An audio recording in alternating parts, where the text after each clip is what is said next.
Hi, I'm Ashley Cooley, a birth, baby, and sleep specialist and mom of 3. There's so much information out there, right? This show is dedicated to helping you clear out the noise so you can figure out what will work best for your baby and your family. If you're looking to learn more about your baby, gain more confidence in your parenting, and get as much sleep as you can through it all, you've come to the right place. Bringing up baby is about to get a little easier. Looking for the best for your baby? Atlantic Canada's Baby Store is here for you. Nurtured, which is right here in Halifax, Nova Scotia, has the best products for baby. The staff are so incredibly helpful, and they have the most top-rated car seats and strollers you won't find anywhere else. So whether you need expert advice or the perfect baby gear, Nurtured's got you covered.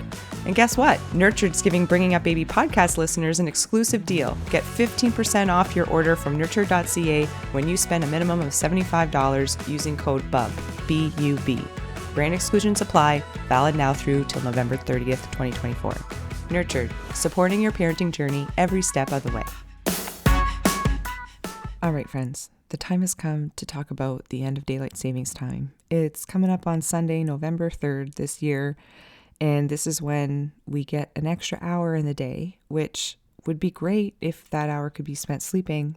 But for most of us, it's not. But no, really. So in the fall, call it fall back or the end of daylight savings time when we're getting an extra hour in the day. So that 7 a.m. wake up becomes 6 a.m.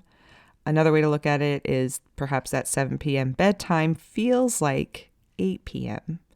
So it feels like they're going to be going to sleep an hour later if we jump into that time change. So that is naturally going to have an effect, as it will on us. It changes our circadian rhythm. It tells our body like we're getting an extra hour. It's freaking out. It's like, what's going on? I don't know what to do here. So it's going to naturally take us at least a couple of days, a couple of nights to sort this out. I'm going to give you some quick tips on what I think works best as a mom of 3, as a sleep consultant for the last 8 or 9 years. I can't even keep count anymore, but I've been through enough of these time changes with kids that I think this advice is going to help us. So on Sunday, November 3rd this year is when clocks get that extra hour. We'll be waking up at what maybe used to be 7 a.m. is now 6 a.m. And I'm talking about obviously what it looks like on the clock that day, but our bodies is feeling differently. Honestly, my best advice, you're going to see advice all over. If you Google this, you're going to see either do nothing or start now. This would actually be a great time because we're just shy of 2 weeks out to shift their bedtime and wake up time and everything a little bit later each day, now leading up to the time change, if you're listening to this as this episode drops.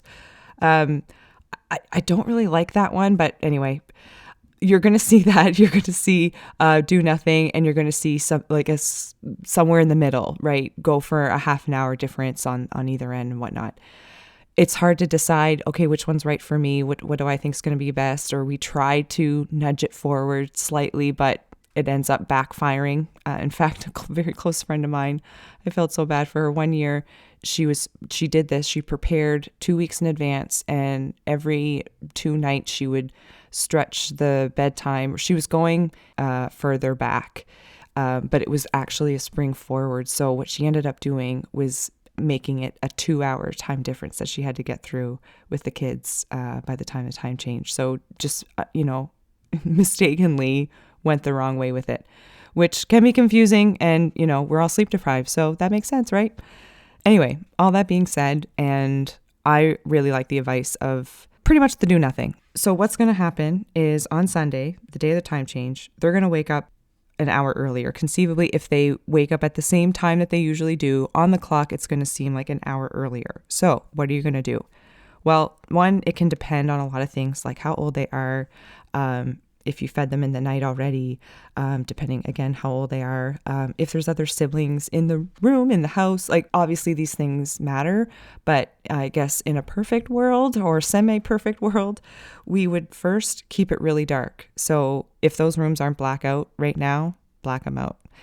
I'm not saying go buy, expensive blackout curtains or anything. We can use some tin foil around the edges of those windows if that's where we're seeing some light coming through the cracks, because on Sunday, November 3rd, the sun is coming up earlier, conceivably. You know what I mean? It's coming up earlier than it usually does. And when I say earlier, I mean by the clock. I hope I'm not confusing anyone.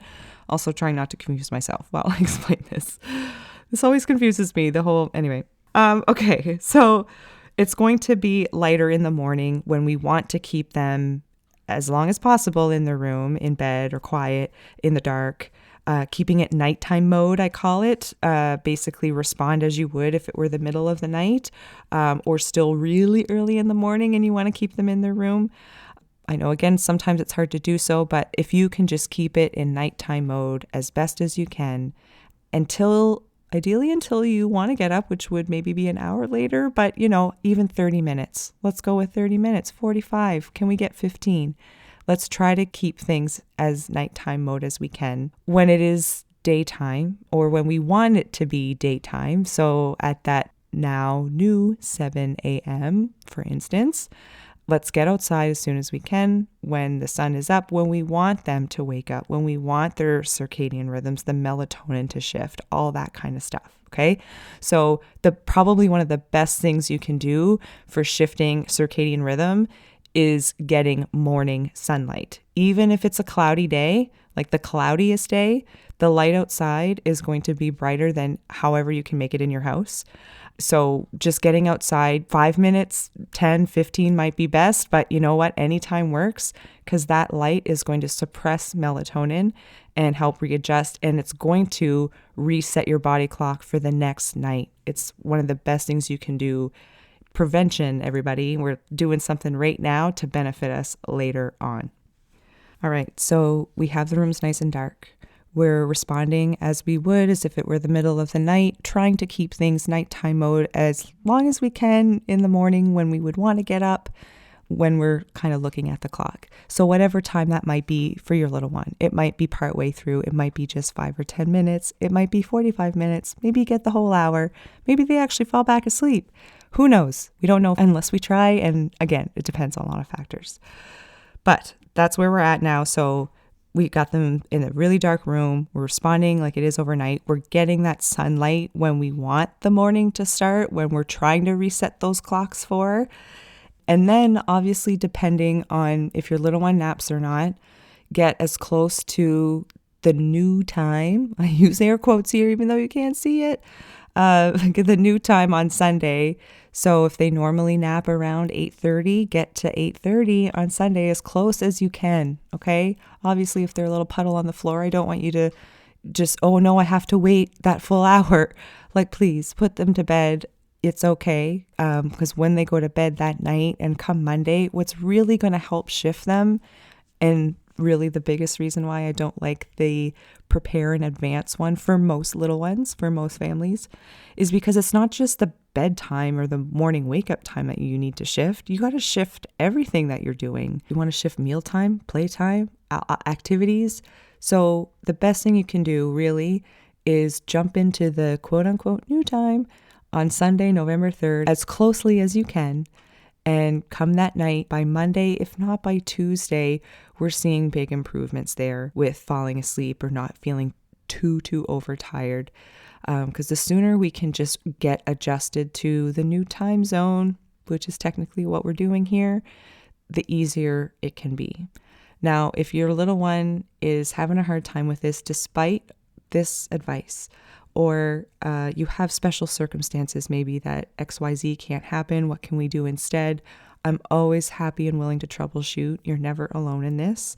So please, if you need or want support through this transition or anytime, I'd love for you guys to join our VIP membership, because that's where you're going to get it. I support people in there every day, all the time. We're in constant communication with each other. Okay, we do this together because we're in this together. So join our VIP membership and use code BABYSLEEP for $5 off your first month. And the code's valid from now until November 10th. So hope you'll join me in there. But actually more so, I hope you get through this time change unscathed. Don't notice a thing, because that often happens too. So that's why I say, let's try not to worry about it in advance. Let's take it as it comes. Let's pull up our big kid pants and get through this together. All right, guys. See you next time. If you're looking for more information or support along your parenting journey, check out birthbabysleep.ca. That's where you're going to find prenatal classes, postpartum and new baby resources, and sleep support during the childhood years. Lastly, but certainly not least, if you got something out of this episode or our show in general, leaving a rating or a quick review goes a really long way to helping others find us. So please consider leaving one. That's all for now. I'm Ashley Cooley, and we'll see you back here next time. You know when you finally have your baby sleeping well and you don't want to ruin anything, but you're about to travel or send them to grandma's or something and they need to sleep in a new space? The Sleep Out portable blackout curtain is your ticket. It keeps the room nice and dark, which brings consistency, and it helps the production of melatonin to get them nice and sleepy. It's so easy to put together, and it even comes in a little handy traveling bag.